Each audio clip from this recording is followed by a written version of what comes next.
राजनीति में वो दिन अब लद गए हैं जब मुख्यमंत्री की कुर्सी पर कोई बैठा तो जब तक पार्टी जीत रही है या जब तक सांसें चल रही है तब तक चेहरा नहीं बदलता था।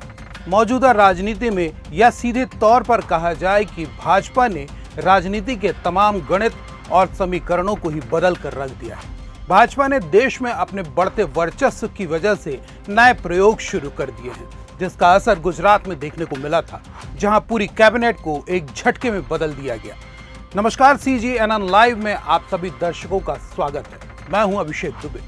भारतीय राजनीति में दशक भर पहले पर गौर करें तो नजर आता है कि सत्ता में बैठी सरकार अपने कदम फूंक फूंक कर रखती थी। सरकार होने के बावजूद एक डर होता था कि सत्ता हाथ से फिसल न जाए, मतदाता नाराज न हो जाए, मुख्यमंत्री बदलने का विपरीत प्रभाव न पड़ जाए, विपक्ष सरकार पर ज्यादा हावी न हो जाए या फिर सरकार का बर्ताव आमजन के खिलाफ न जाए।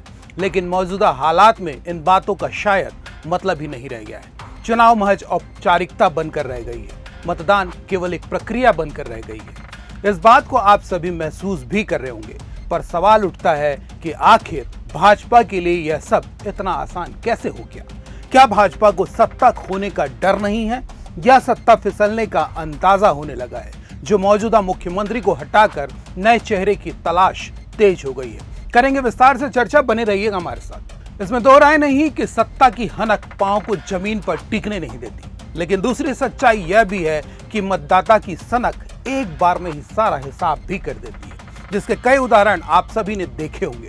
बड़े उदाहरण के तौर पर छत्तीसगढ़ को ही लिया जा सकता है, जहां 3 बार लगातार जीत का सेहरा बांधने वाली भाजपा 14 सीटों पर सिमट गई, तो 71 सीटों पर जीत हासिल करने वाली कांग्रेस आज केवल 35 सीटों के साथ विपक्ष में बैठी। कहने का सीधा मतलब राजनीति में जनता ही जनार्दन है, लेकिन मौजूदा राजनीतिक हालात में उसी जनार्दन का मर्दन होने लगा है। इस कड़वी सच्चाई को भी स्वीकार करना होगा। अब बात आती है मुख्यमंत्री के लिए नए चेहरे की तलाश की। जी हाँ, इस वक्त सबसे बड़ी चर्चा है कि आखिर नया मुख्यमंत्री कौन होगा, जबकि बिहार में हाल ही में चुनाव हुए हैं और नीतीश कुमार ने चंद महीनों पहले 10वीं बार मुख्यमंत्री पद का शपथ ग्रहण किया है। अब उन्होंने राज्यसभा जाने का मन बना लिया है और नामांकन भी दाखिल कर दिया है। चौंकाने वाली बात है कि उनके इस फैसले पर भाजपा के चाणक्य कहलाने वाले गृह मंत्री अमित शाह ने साथ दिया है, यानी इस पर PM मोदी की सहमति स्वाभाविक है।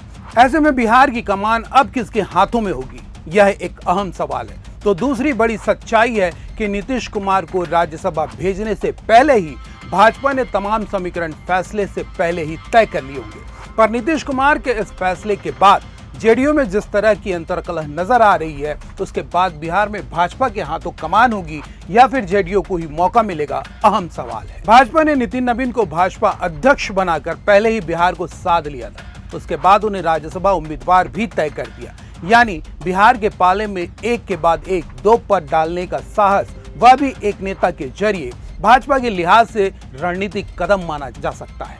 इस बीच बिहार में जेडीयू की धुरी कहलाने वाले नीतीश कुमार का बिहार की सत्ता छोड़कर राज्यसभा कूच करना किस रणनीति का हिस्सा है, इसे कोई भी नहीं समझ पा रहा है। ऐसे में सवाल उठता है कि क्या नीतीश कुमार ने बेटे के लिए बलिदान दिया है या फिर बिहार में भाजपा युग की शुरुआत की यह पहली झलक साबित होगी?